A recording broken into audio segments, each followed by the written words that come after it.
xüsusi təyinatlı ümumiyyətlə qüvvələr bir ailədir. Ailələrimizdən çox, şəxsi ailələrimizdən çox bir-birimizlə oluruq. Ümumiyyətlə bir ölkənin inkişafı üçün onun vətəndaşlarının nə qədər çox təhsilli, nə qədər çox savadlı olmaları çox vacib bir amildir. Bir söz var, deyir, qorxmayan insan ağılsız, dəli insandır. Hər bir insanda qorxu hissi var. Əslində qorxu nədir? Qorxu müdafiə sistemidir. İnsan orqanizminin, belə deyək də, müdafiə sistemidir. Məsəl üçün, kimsə hərbiyə, məsəl üçün, hərbiçiyə hansısa bir hərəkətdə ona yaraşmayan hərəkət eləyəndə, əlbəttə ki, mən özüm də şəxsən pis oluram. Bəs kumiriniz var idi mi? O zaman Jean-Claude Van Damme idi, Sylvester Stallone idi, Arnold Schwarzenegger idi. Onlar film idi, amma siz gerçək oldunuz. Yəni, gerçək qəhrəman oldunuz. Yəni, əskər gənclərimiz var idi. Əslində, belə baxanda nə yaşları var idi. Yəni, döyüş təcrübəsi görməyən və birdən belə o travmanı yaşamaqları çox böyük bir sarsıntıdır. Zəfər günündən əlaqədar bu günün müəlliflərindən sayılan çox hörmətli, mötəbər bir şəxslə danışacağıq. 44 günlük müharibədə xüsusi təyinatlı əfsanəvi taborun komandiri, polkovnik leytenant, bayraq ordenli Nizami Əliyev qonağımızdır. Nizami müəllim, çox xoş gəlmişsiniz, şərəf vermişsiniz. Sağ olun, Elnur xanım, xoş gördük. Şad oldum görüşməyimizə. Öncə bayramınız mübarək.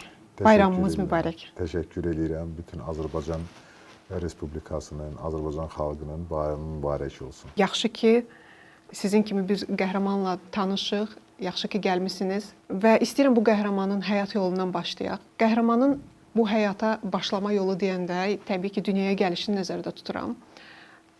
Təbii ki, hər bir insan öz həyatının qəhrəmanıdır, amma siz seçilmişlərdənsiniz. Uşaq ikən bu missiyanı, gələcəkdə belə bir missiyanı daşıyacağınızı hiss edirdinizmi? Belə bir işarələr var idimi?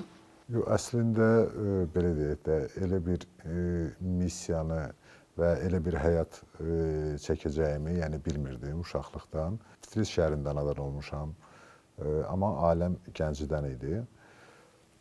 Gəncədə məktəb illərinə başladım, 2 nömrəli məktəbdə 1-ci sinifə başladım. Ondan sonra 90-cı illər idi, biraz çətin vaxtlar idi.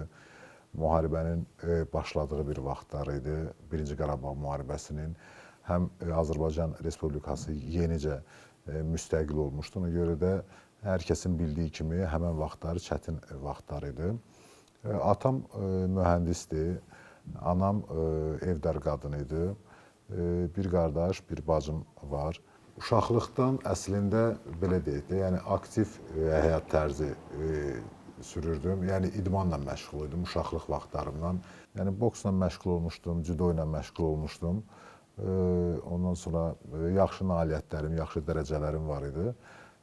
Düzdür, hərbiçi yox, amma polis olmaq istəyirdim uşaqlıq vaxtlarımdan. Yəni hüquq mühafizə orqanlarında işləmək, eləmək, yəni elə bir arzum var idi. Daha sonra o uşaqlıq vaxtlarında o filmlərə baxa-baxa, o belə deyək də, macərapərəst, ondan sonra döyüş filmlərinə baxa-baxa nətərsə həvəs yarandı məndə. Həm o həvəs yarandı, həm də paralel olaraq müharibənin getdiyi bir vaxtlarıdır. 1-ci Qarabağ müharibəsinin getdiyi vaxtlardır. Biz də hamımız onun içində idik. Həmən müharibədə hər kəsin, belə deyək, ailəsində, yaxınlarının ətrafında, ya yaxınlarında şəhidlər var idi, müharibəyə gedənlər var idi. Yəni o ab-havanın içində, o atmosferin içində böyüyürdük. Və o döyüş filmlərinə baxa-baxa nədənsə məndə həm hərbiyə həvəs yarandı, həm də ki, belə deyək, özüm də, düzdür, həmən vaxtlarda yaşım uyğun deyildi, yaşım az idi, amma nədənsə gedib, belə deyək, torpaqlarımızı azad eləmək, artıq dərk edirdik çünki onu, torpaqlarımızı azad eləmək, intiqamımızı almaq, həmən ərəfədə 20 yanvar faciəsi oldu, Xocalı faciəsi oldu və onların intiqamını almaq kimi bir istək yarandı, böyük bir arzu yarandı və paralel olaraq, belə deyək də, öz istəyimlə hərbiçi olmaq qərarına gəldim. Bəs kumiriniz var idimi? Bir insan əslində var idi. pərəstiş elə. Döyüş filmlərinə baxdığımız zaman, yəni bizim nəslin, belə deyək də, kumirləri o zaman Jean-Claude Van Damme idi, Sylvester Stallone idi, Arnold Schwarzenegger idi. Yəni bunlar döyüş filmlərdə hər zaman həm idman, həm döyüş filmləri çəkildiyi üçün elə Onlar film idi, amma siz gerçək oldunuz. Gerçək qəhrəman oldunuz. Yəni kumirlərimiz bunlar idi. Bunlara oxşamaq istəyirdik. Ona görə də dediyim kimi, yəni uşaqlıqdan həm idmanın içində idim, onlara baxa-baxa idmanla məşğul idim və o filmlərə baxa-baxa bir həvəs yarandı. Əslində hərbiçi yox, birbaşa elə xüsusi təyinatlı olma arzusu yarandı məndə. Yəni sırf hərbiçi yox, amma sırf xüsusi təyinatlı olmaq istədim. Elə bir arzu yarandı və o uşaqlıqdan yarandı o arzu. Əslində bizim belə deyək də, yəni qohumlarımın arasında hərbiçi də yoxdur ki, məsəl üçün mən onu baxıb ondan həvəslənim. Sadəcə dediyim kimi, yəni bu müharibə təsir elədi, Birinci Qarabağ müharibəsi və həyat tərzimiz, məsəl üçün idman və ümumiyyətlə bu hərbiçi olma istəyi yarandı. Ondan sonra qarşıma bir məqsəd qoydum və o məqsədə çatmağa çalışdım. Ümumiyyətlə, xüsusi təyinatlar bilirik ki, bir neçə bacarıqlara sahibdirlər, paralel olaraq universaldılar. Həm də mən bildiyimə görə bir neçə də dil bilirlər. Sərbəst danışdığınız neçəsə dil var? Var. İndi özüm xarici dövlətdə oxumuşam, yəni burada başlamışam təhsilimə, hərbi təhsilimə, amma daha sonra fərqləndiyimə görə Türkiyə Respublikasında təhsilimi davam elətdirdim. Türk dilini bilirəm. Türk dili ana dili kimi sayılır, yəni öz dilimizdir. Amma onun yanında rus dilini bilirəm, səlis, ingilis dilini bilirəm, səlis, yəni bu dilləri bilirəm. Və əlavə dediyiniz kimi, əslində xüsusi təyinatlılara xarici dillər və ümumiyyətlə qonşu ölkələrin dillərini, yəni və potensial düşmənin dillərini öyrədirlər. Yəni bu təlimləri keçirik. Mənim müşahidəm, şəxsi müşahidəm, sizlə daha öncə də bir başqa layihədə görüşmüşdük. Ümumiyyətlə, əskər yoldaşlarınızdan, tabeliyinizdə olan əskərlərdən danışarkən mən özüm hiss elədiyim, əskər yoldaşı yox, bir ata qayğısı kimi hiss edirəm sizdən gələn. Hətta bir digər xüsusi təyinatlı ilə çəkilişlərimiz var idi. Mən nədən hiss elədim? Davamlı onu soruşurdunuz. Polad gələcək, Polad hardadır? Mən oradan o hissi aldım sizdən. Bu hissin əsası varmı, yoxsa mənə belə gəldi? Xüsusi təyinatlı ümumiyyətlə qüvvələr bir ailədir. Biz hər zaman, belə deyək, birlikdə oluruq. Ailələrimizdən çox, şəxsi ailələrimizdən çox bir-birimizlə oluruq. Bu, istəyir təlimlər olsun, istəyir gündəlik həyat olsun. Əlavə olaraq bildiyiniz kimi xüsusi təyinatlı qüvvələr həm aprel döyüşlərində, həm müharibədə, həm ondan əvvəlki döyüş tapşırıqlarında, yəni əvvəlki vaxtlarda döyüş tapşırıqlar icra etmişdir. Yəni düşmənin təxribatlarının qarşısını almışdır və bu bizi əslində bir-birimizə daha da çox bərkitmişdir. Yəni mən açıq deyirəm, doğma ailəmizdən çox bir-birimizə daha bağlıyıq. Bu da niyə? Çünki bu tək sözlə bərkidilmiş bir ifadə deyil. Yəni bu realda, həyatda baş vermiş bir hadisələrdir. Döyüşdə bir-birimizi qorumuşuq, bir-birimiz uğrunda canımızdan keçmişik. Dəfələrlə bu hadisələr olub və bunu qarşısına, yəni bunu əslində edən qarşılıqlı, belə deyək də, çox böyük bağlar olmalıdır. Yəni bunu hər kəs döyüş meydanında öz həyatını yoldaşına, silah yoldaşına görə, dostuna görə məsəl üçün fədaya etməz və ya döyüş əsnasında döyüş yoldaşına ilk tibbi yardım məsəl üçün göstərir, onu xilas eləməyə çalışırıq. Halbuki hər tərəfdən məsəl üçün mərmi yağır, hər tərəfdən insanın üstünə güllələr yağır məsəl üçün və sən orada o anda fikirləşmirsən ki, mən bu dəqiqə şəhid ola bilərəm və ya özüm yaralana bilərəm. Biz birinci növbədə bir-birimizi fikirləşirik, bir-birimizin qayğısına qalırıq. Ona görə də biz böyük bir ailəyik, güclü bir ailəyik və bu ailəni bəlli bir güclü bağlar bir-birinə bağlayır. Bu qayğı oradan irəli gəlir. Biz hətta ayrı olsaq belə, uzaqda olsaq belə və ya ümumiyyətlə xidmətdə olmasaq belə, xidmətdən ayrılsaq belə, yenə bu bağlar bir-birimizə bağlayır. Yenə biz bir-birimizi hər zaman axtarırıq, hər zaman soruşuruq, hər birimiz bir-birimizə görə narahat oluruq. Yəni bu hamısı oradan irəli gəlir. Sosial şəbəkə səhifənizdən izləyirik, bilirik təxmini verəcəyim sualın cavabını da bilirəm, amma istəyirəm ki, bəlkə sizin sosial şəbəkəni ilə tanış olmayan insanlar da bilsinlər. Daha çox xatırladığınız kövrəkliklə dostlarınız kimdir? Dostlarım çoxdur və axtardığım, darıxdığım dostlar da əslində çoxdur. Bu əsas da kimlərdir? Şəhidlərimizdir. Yəni bizim mən bayaq dedim, yəni bizi böyük bir xüsusi təyinatlı qüvvələrin mənsubunu digər xüsusi təyinatlı qüvvələrin mənsubuna böyük bağlar bağlayır və bu bağlar sözdə olan bağlar deyil. Belə deyək də, yəni darıxdığımız, axtardığımız bizim şəhid yoldaşlarımızdır. Çünki bayaq dedim mən, biz gündəlik olaraq hər gün sutkanın belə deyək, 24 saatının hardasa 15 saatına, hətta bəzən belə deyək, 20 saatına, hətta 24 saat bir yerdə olmuşuq. Biz o qədər bir-birimizə bağlanmışıq, o qədər bir-birimizə doğmalaşmışıq ki, ola bilər biz onu göstərmirik. Çünki bəlli bir, belə deyək də, indi səbəblər var. Bəlkə də belə biraz başqa cür çıxar, amma onun doğma ailəsindən çox məsəl üçün bir-birimizi axtarırıq. Bunu göstərməsək belə biz yenə də axtarırıq, darıxırıq. Adlarını istəyirdim çəkəsiniz. Adları uzun müddət çox yaxın olduğum İmanov Samit, milli qəhrəmanımız, hansı ki şəhid olmuşdu aprel döyüşlərində. Ondan sonra öz taburumdan indi əslində hamısını, adlarını indi ola bilər kiminsə adını çəkmərəm, inciməsin, amma məsəl üçün kapitan Abbas Bəyli Həmid var, Şirinov Kamil var, Sübhan Cəbrailov var, Cəmal İsmailov var, Şəhriyar var, ondan sonra Həşimov Tərzan var. Yəni çoxdular, həqiqətən çoxdular. O qədər biz bu torpaqları belə deyək, sözlə yox, qanla aldığımız üçün o qədər şəhidlərimiz var. Onların adlarını çəkməyə başlasaq valla çox uzun bir vaxt aparar. Ona görə də indi əsas da belə deyək, adlarını çəkmədiyim kimsə inciməsin.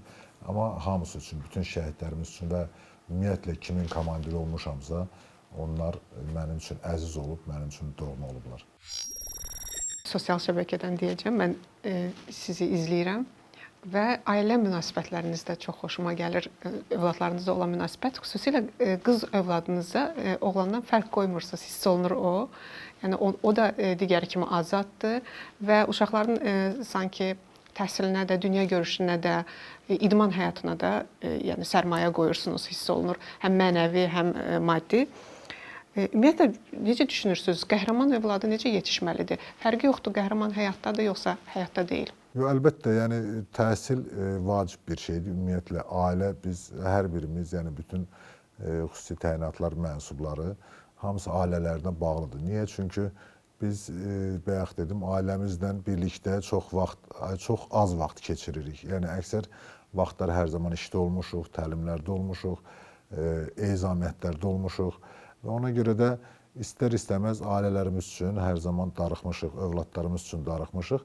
Amma mənim fikrimcə ümumiyyətlə övladları düzgün şəkildə tərbiyə eləmək lazımdır, onları düzgün yetişdirmək lazımdır. Hər bir valideynin, hər bir atanın birinci növbədə vəzifə borcudur ki, öz övladını vətəninə, millətinə sadiq, vətənpərvər, vətənsevər bir övlad böyütsün və əsas da fərqi yoxdur onun təhsilindən və ya kimliyindən asılı olmayaraq o övlad atasına, anasına, böyüklərinə baxıb vətənini o cür sevməlidir, xalqını o cür sevməlidir və təhsil vacib bir şeydir. Əlbəttə ki, fərqi yoxdur, oğlan uşağı olsun, qız uşağı olsun, hər bir insan təhsilli olmalıdır. Çünki ümumiyyətlə bir ölkənin inkişafı üçün onun vətəndaşlarının nə qədər çox təhsilli, nə qədər çox savadlı olmaları çox vacib bir amildir. Ona görə həm o cəhətdən baxanda, o prizmadan baxanda, həm də ata prizmasından baxanda mən hesab eləyirəm ki, ata birinci növbədə övladına vətən sevgisini aşımalıdır, yəni valideynlər və ikinci növbədə təhsil verməlidirlər, şərait yaratmalıdırlar ki, onun övladları təhsilli olsunlar. Sizin sahənizlə əlaqədar yenə də xüsusi təyinatların emosiyaları idarə elə bilmək çox vacibdir də, yəqin ki. Bunun xüsusi texnikaları varmı? Bunun təlimləri varmı? Ümumiyyətlə, fərqi yoxdur hərb sahəsində. Mən istəyirəm ki, gənclərə digər sahələrlə də məşğul olan, iqtisadiyyat olsun, gələcəkdə siyasəti düşünən, bu emosiyaları idarə etmək üçün varmı belə bir texnika, təlim? Bəlkə buradan xırda da olsa bir tövsiyəniz ola? Əlbəttə ki, onun texnika təlimləri, bəlkə də kursları var. Düzdür, mən maraqlamamışam, amma böyük bir ehtimalla var. Amma biz ümumiyyətlə xüsusi təyinatlı qüvvələrdə elə bir sırf birbaşa elə bir təlim keçmirik. Yəni, bu bizdə belə deyək, təcrübə ilə, vaxtla aşılanan bir şeydir. Biz hardan bilə bilərik ki, məsəl üçün çətin şəraitdə o insan necə qərar verəcək, necə özünü aparacaq? Ancaq o çətin şəraitə onu salaraq. Yəni birbaşa o çətin şəraitə salandan sonra və o insan o çətin şəraiti istəyir, məsəl üçün yuxusuzluğu, istəyir məsəl üçün ağrını, istəyir ümumiyyətlə onun komfort zonasından, yəni bir insanı komfort zonasından, onun komfort zonasından çıxardaraq, çətin bir vəziyyətə salaraq o insan artıq həm özü onu yaşayır və onu yaşadıkça da o təcrübəni toplamağa, yığmağa başlayır və hiss eləmədən də dediyim kimi vaxtla artıq o çətin şəraitlərə dəfələrlə girərək, çətin şəraitləri dəfələrlə yaşayaraq vəziyyətdə puxtələşməyə başlayır, artıq öyrənməyə Çox güman ki, başlayır. təhlükəni artıq dəf etməyi öyrənir, təhlükədən qorxmamaq, qorxu hissini dəf eləyir. Bir söz var, deyir, qorxmayan insan ağılsız, dəli insandır. Hər bir insanda qorxu hissi var. Əslində qorxu nədir? Qorxu müdafiə sistemidir. İnsan orqanizminin belə deyək də müdafiə sistemidir. Hər bir insan qorxur. Əsas qorxmaq deyil, yəni o şəraitdə o qorxunu nəzarət altında saxlamaq və o qorxuda düzgün qərar qəbul eləməkdir. Yəni bu dediyim kimi tək qorxuya aid deyil, bu çətin şəraitdir. Bunu da yaşamaq üçün, bunu da bilmək üçün gərək sən o şəraitə girəsən, o şəraitdə yaşayasan və o şəraitdə olasan. O kursu sən keçə bilərsən. Praktiki sən hər bir şeyi bilə bilərsən ki, məsəl üçün mən çətin şəraitdə düşəndə, o qorxu hissini yaşayanda və ya pis hava şəraitində məsəl üçün hansısa bir fəaliyyət göstərəndə, soyuqda, istidə fərqi yoxdur məsəl üçün və ya yaralananda hansı qaydada fəaliyyət göstərəcəm, hansı qaydada qərar qəbul edəcəm, sən onu teorik olaraq bilə bilərsən. Onun teoriyasını çox yaxşı da bilə bilərsən.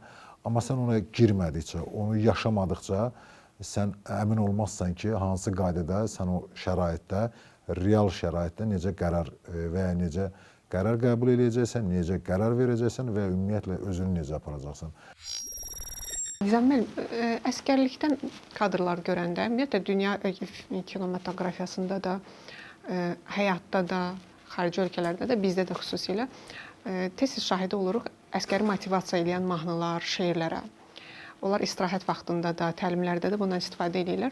Sizin ağlınızda ən çox qalan mahnı deməyim, şeir bəlkə sözləri motivasiya edici hansılardır? Onları səsləndirə bilərsiniz? Açıq elə bir şey yoxdur. Mahnı əlbəttə ki, musiqi sevirəm, yəni musiqiləri sevirəm. Konkret bir janr və ya konkret bir mahnı yox. Ürəyimə düşən, yəni mənə xoş gələn fərqi yoxdur. Hər hansı bir janr ola bilər də, yəni bu rock da ola bilər, pop da ola bilər, klassik musiqi də ola bilər. Yəni o anda ola bilər hansısa bir musiqi xoşuma gələrsə, yəni ona qulaq asıram, amma konkret bir şey yoxdur. Motivasiyaya gəlincə də əslində çox insan biraz bəlkə də başqa cür fikirləşir. Mənim fikrimcə əsas motivasiya deyil insanda. Çünki motivasiya gəlib keçici bir şeydir. Motivasiya ani bir effektdir. Yəni amma əsas olan intizamdır, disiplinadır. Yəni insanda disiplindir. İnsanda disiplin varsa, nizam, intizam varsa, deməli onu əslində uğura aparan odur. Motivasiya deyil. Motivasiya anlıq olan bir şeydir. Sən musiqiyə qulaq asıb və ya hansısa bir filmə qulaq asıb, məsəl üçün, səni həvəsləndirə bilər, səni motivasiya eləyə bilər. O bir gün, 2 gün, 3 gün, 10 gün çəkir, məsəl üçün, sən o abu-havada qalırsan və ya anlıq 1-2 saat qalırsan.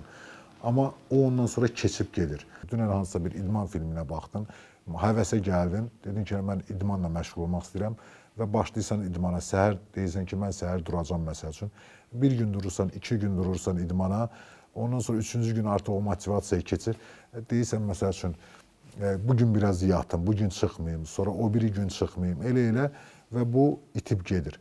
Amma insanda disiplina, nizam, intizam olandan sonra o birinci gün qalır, ikinci gün qalır, üçüncü gün yuxusuz olur, məsəl üçün, amma onun içindəki, daxilindəki nizam-intizam deyir, sən yuxusuz olsan belə sən durub idman eləməlisən. Və bu tək idmana aid deyil, yəni bu tək gündəlik həyata aiddir. Və ona görə də mən elə fikirləşirəm ki, motivasiya anlıq, əsas motivasiya deyil. Yəni, ola bilər yaxşı bir şeydir, gözəl bir şeydir. Amma motivasiya anlıq bir effektdir. Məncə insanı hər hansı bir istiqamət fərqi yoxdur. Hərbi olsun, idman olsun, nə olursa olsun, onu uğura aparan yol onun daxili, şəxsi nizam-intizamıdır. Bəs o, məsəl üçün, Türklərdə çox istifadə olunur. Bizim əsgərlər də oxuyur. O yaylalar mahnısıdır. Bəli. Bir də xatırlayıram, kimsə şərhlərdə yazmışdı, bir 10 il bundan qabağı idi, heç Vətən müharibəsi başlamamışdı. Deyirdilər ki, bizim əsgərlər bir mahnı kimi oxuyur, addımlayanda, qaçanda, o səsi eşidəndə biz ürpənirik.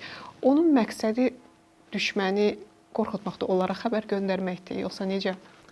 Onun əlbəttə ki, o məsəl üçün hərbidə oxunan marşlar, ondan sonra yürüyüş qərarı deyilir, müxtəlif saylar var. Onlar birinci növbədə əlbəttə ki, bir vahimə yaratmaqdır. Ətraf, belə deyək də, ətrafa vahimə yaratmaqdır, istəyir düşmən olsun. Yəni, deyir, o söz var, deyir, dosta güvən, düşmənə qorxu. Bəli. Yəni, o həmən bir şeydir. Yəni, dosta güvən yaradır, düşmənə qorxu yaradır. Əlavə olaraq, onun başqa bir məqsədi də odur ki, yəni bir çox insanın, yəni kollektivdə olan insanların, həmən o kollektivdə fərqi yoxdur, sırada olsun, bölük olsun, tabur olsun, o belə deyək, bərabər işi görmə hissi yaranır. Sinxronlaşdırmaq. Sinxronlaşdırmaq, bəli. Bir xüsusi təyinatlı qrup və ya istəyir tabur olsun, qrup olsun, onun gücü onun ən zəif fərdinə görə hesablanır, əslində ölçülür. Yəni, ola bilər o, belə deyək, xüsusi təyinatlı qrupda çox fərdi olaraq çox keyfiyyətli, çox güclü, məsəl üçün, hərbi qulluqçular, xüsusi təyinatlar olsun. Amma onun içində düzdür, olmur, amma yenə də, yəni, nə qədər də olsa qismən, digərlərinə qismən zəif varsa da, deməli, o xüsusi təyinatlı qrupun gücü, onun qismən orada ən zəif halqası nədirsə, çünki onu əslində halqa kimi görmək lazımdır. Yəni, xüsusi təyinatlı qrup halqa kimidir. Onun ən zəif halqası və fərdi kimdirsə, deməli, o qrupun gücü ona bərabərdir. Necə düşünürsünüz? Biz bu qələbəni, zəfəri hansı hisslə daha çox qazandıq? Bu qisas hissi idi, həsrət hissi idi, yoxsa ədalət hissi idi? Hansı hissin ağırlığı daha çox idi? Vətən sevgisi hissi, belə deyək. Qisas düzdür, əlbəttə ki, onlar da hamısı vacib bir hisslərdir. Yəni, bizi, nətər deyim, uğura aparan, qələbəyə aparan hisslərdir. Çünki biz böyük bir faciələr görmüşük, yəni xalqımız böyük bir faciələr yaşayıb, dedim mən, hansı ki, 20 yanvar faciəsi olsun müstəqilliyimiz dövründə, yəni müstəqilliyimizi bərpa eləmə yolunda.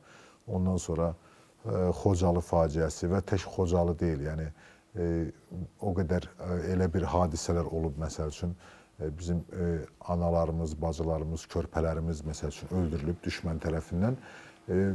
O qisas hissi də var idi. Amma məncə ən böyük hiss vətən sevgisi hissidir. Demək ki, həsrət həm də. Niyə? Çünki həsrət də deyil məncə. Onu da açıqlayım, yəni mən öz fikrimi. Həsrət bizdə müharibəyə qatılanlar kimlər idi, məsəl üçün, müharibəyə? Heç vətəni görməmiş. Vətəni görməmiş, o torpaqları görməmiş insanlar, övladlarımız da, belə deyək, gənclərimiz onlar idi. Yəni, o Qarabağı görməyən insanlardır, ancaq eşidənlərdir, məsəl üçün, və ya haradasa filmlərdə görüb, ona danışılanlardan eşidib onu. Amma orada yaşamayıb. Ona görə də həsrət hissini mən buradan biraz çıxardıram, məsəl üçün. Qisas hissi də. Niyə? Çünki həmən nəsil, yəni bu nəsil onu yaşamayıb. Yəni biz və bizdən qabaqki nəsil yaşayıb o faciələri da. Yəni qismən də olsa, çünki müharibəyə qatılanlar əksəriyyəti 2000-90-cı illərin axırlarında anadan olan gənclər idi. Onlar da 90-cı illərin əvvəllərini görməyib, yəni onu yaşamayan gənclərdir. Ona görə də bu həsrət və qisası qırağa çıxardıran biraz ədalət hissi qalır və tək ədalət yox, məncə ədalətdən daha vacib vətən sevgisi hissi. Çünki o övladlar əgər vətən sevgisi hissi ilə, vətənpərvərlik hissi ilə böyüdülməyib və onlara o aşılanmasaydı, onlar məncə gedib, yəni bu qaydada döyüşməzdilər. Ona görə də mən hesab eləyirəm ki, bizi qələbəyə aparan birinci his, əgər biz hamısını, bu hisslərin hamısını arasından seçsək, vətən sevgisi hissidir, xalq sevgisi hissidir, yəni bu hissdir məncə. Sizcə vətənə xəyanət nədir? Bu fərd olaraq fərarilikdir, fərd olaraq düşmən cəbhəyə işləməkdir, yoxsa xalqı, ordunu ruhdan salmaq daha böyük xəyanətdir? Valla xəyanət hissi, vətənə xəyanət desək, yəni vətənə xəyanət desək, ümumiyyətlə fərqi yoxdur.